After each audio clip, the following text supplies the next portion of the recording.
আমার ধারণা আমাকে দেখে মনে করছে পাবনার হেমায়েতপুর থেকে ছুটে আসা কোনো পাগল ছাড়া আর কিছু হবে না।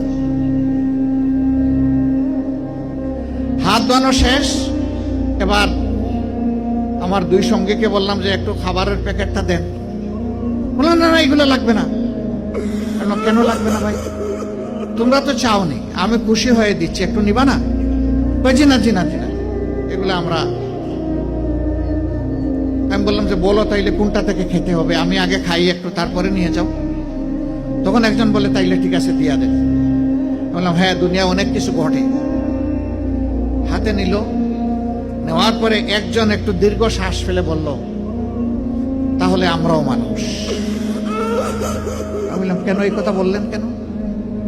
জি না, আপনাদের মতো মানুষেরা আমাদেরকে মানুষ বলে না, বলে আমরা সুইপার, বলে আমরা মেথর। আমাদের কাছে কেউ দাঁড়াইতে চায় না। কোনো রাস্তা দিয়ে আমরা হাঁটলে মানুষ সরে যায়। সমাজের মানুষ আমাদেরকে অচ্ছুত মনে করে, এদেরকে ছুঁইলেই জাত যাবে। আমি হাত জোড় করে বললাম, সোফা কাপড়ের ছোট লোকদের পক্ষ থেকে আমি তোমাদের কাছে ক্ষমা চাই। আমাকে ক্ষমা করো, আমাদেরকে ক্ষমা করো। আমি আর চোখের পানি ধরে রাখতে পারিনি। টপ টপ করে আমার চোখ থেকে পানি পড়লো। যে মানুষগুলো তাদের জীবনের পরিশ্রমের বিনিময়ে সমাজের চাকাটাকে চালু রাখে, আমরা কিনা তাদেরকে মানুষ বলি না, আমরা তাদেরকে সুইপার বলি, মেথর বলি। আমরাই কম যাব।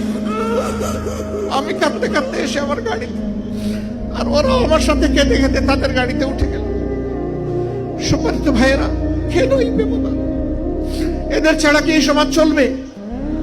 যদি না চলে তারা, তাই এই সমাজে তারা একটু স্বীকৃতি পায় না কেন? একটু মর্যাদা কেন পায় না তারা?